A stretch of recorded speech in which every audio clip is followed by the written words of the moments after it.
Hi guys, hello and welcome to another conversation with me.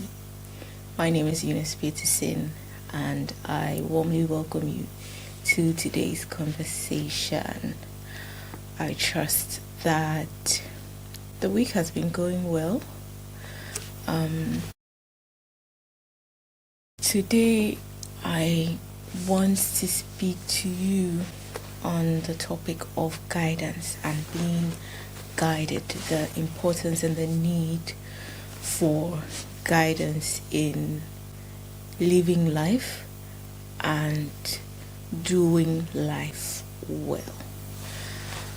I was watching a documentary yesterday about a super rich young man who was just about turning 20, I think, and he had essentially inherited a lot of money.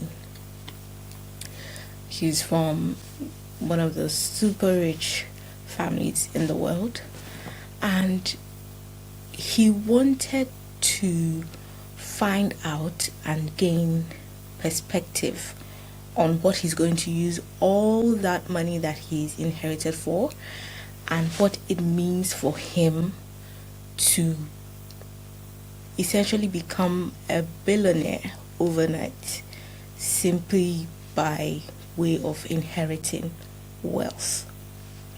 Now, I just found it so interesting, the journey that he went through in the process of documenting this phase of his life and trying to make meaning and find answers.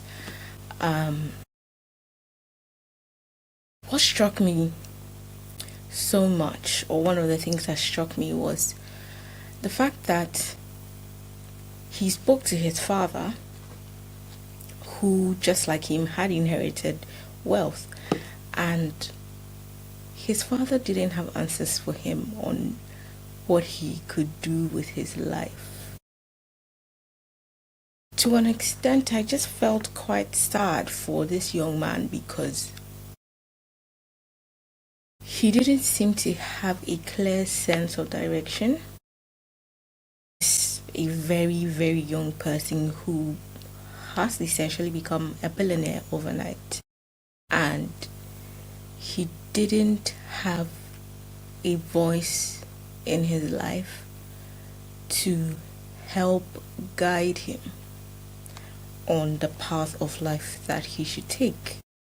He doesn't have to work for a single day of his life, neither will his children. That's how rich or wealthy his family is. Now, I say all that to say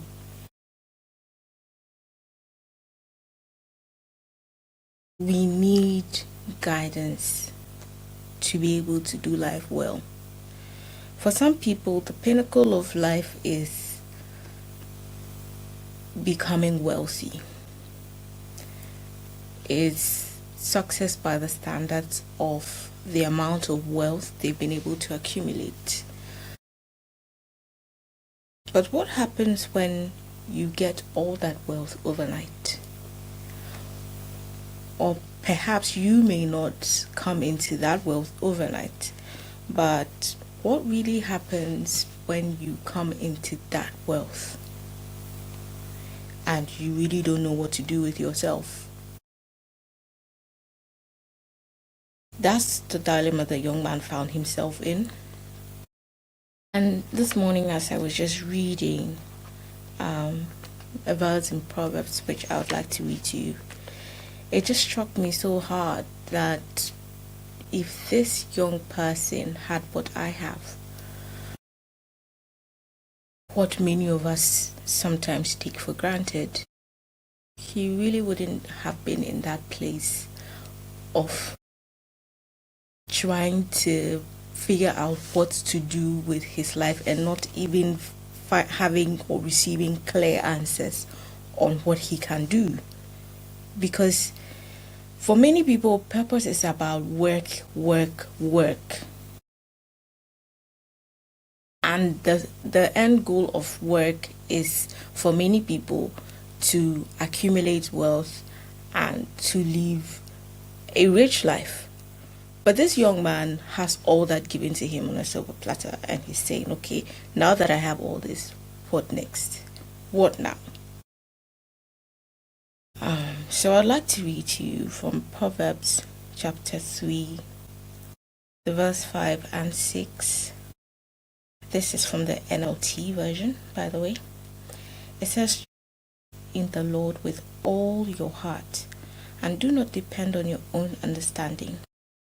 Seek his will in all you do, and he will show you which path to take. As I read this verse this morning, I just felt how privileged I am to be guided by the Lord.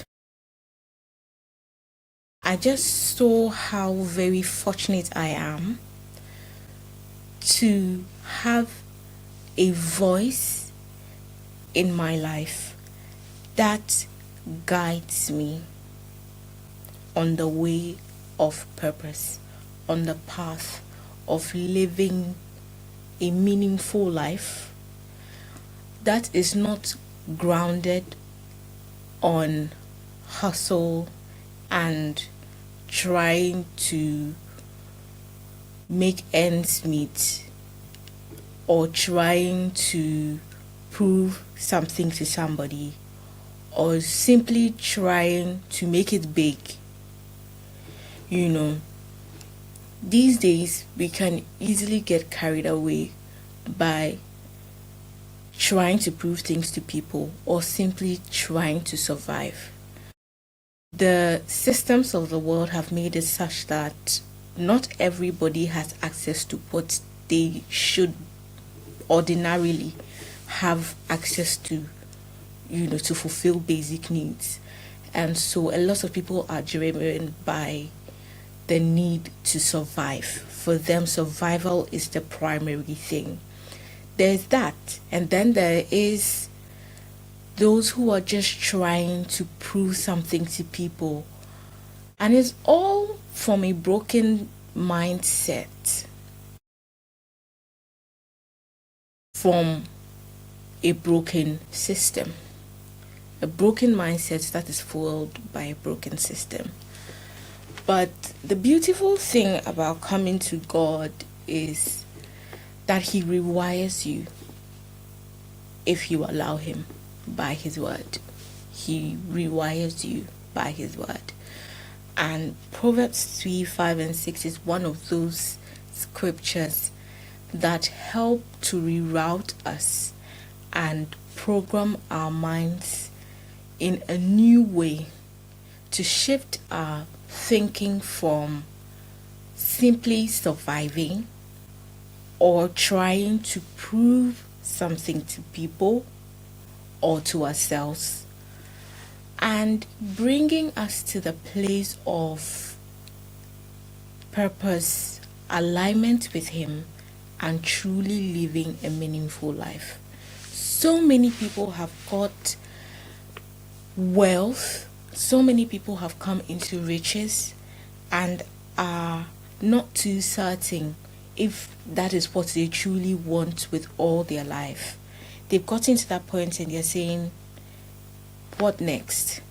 Some people are still on the verge or in the process of building something for themselves and trying to make a name for themselves and trying to build a comfortable life for themselves, for their families and the people they love, and for their children, whether they have children now or they intend to have children in the future. People are still in that phase of trying to come to terms with life and make meaning out of life. But I will tell you for free that it is so much better and so much more easier when you lean on the Lord and allow him to guide you on the best path for life. There's a verse in Isaiah. It's Isaiah chapter 30, and I would want to read that. Isaiah chapter 30. There we go.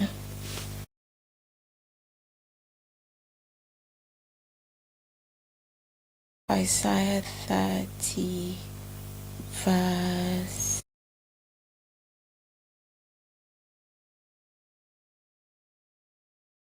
There we go. Isaiah 30:21. Okay, let me start from 20. Isaiah 30, verse 20. It says, though the Lord gave you adversity for food and suffering for drink, he will still be with you to teach you.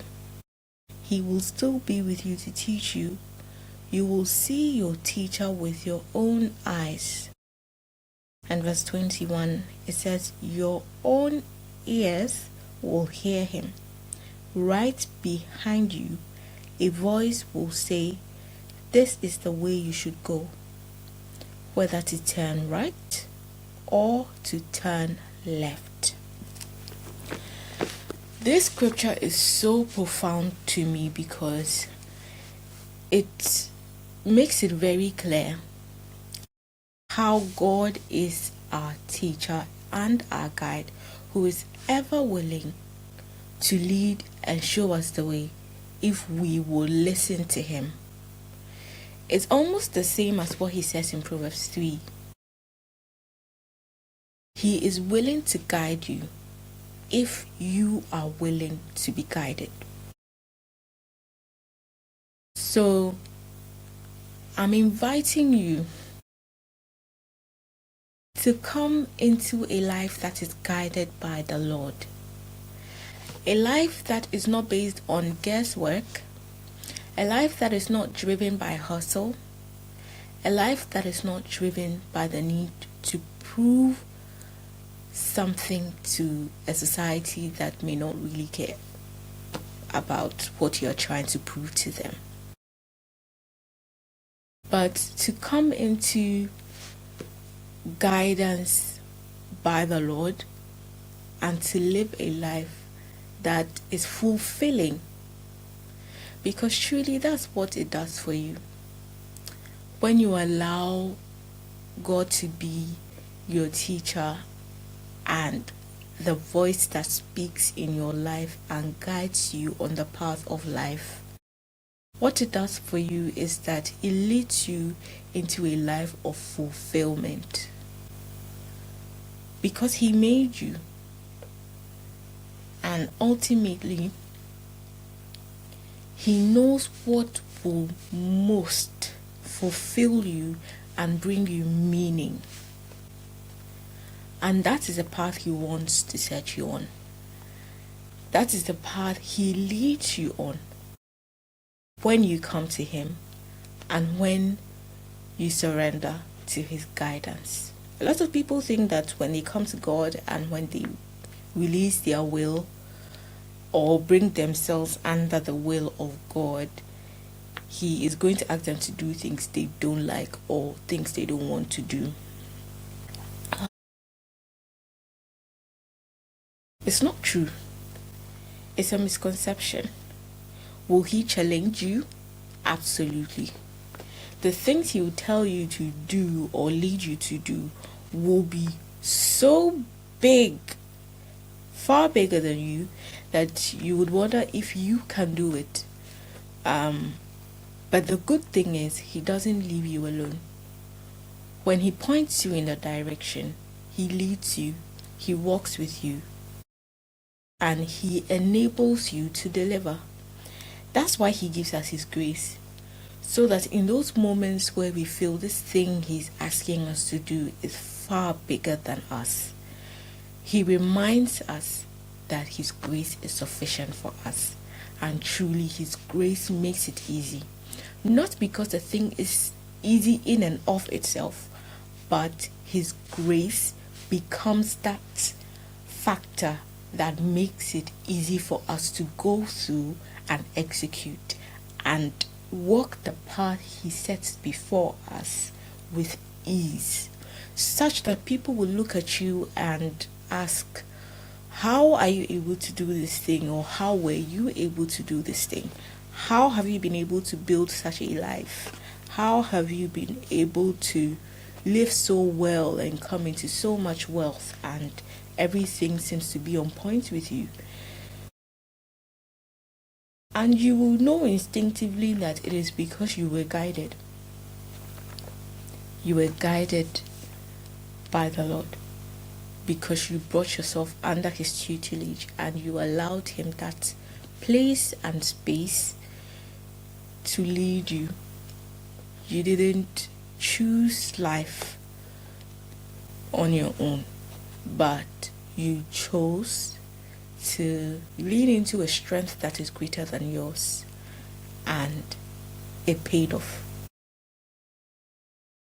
So I'm inviting you to become a student of the Lord and let Him teach you and let Him guide you.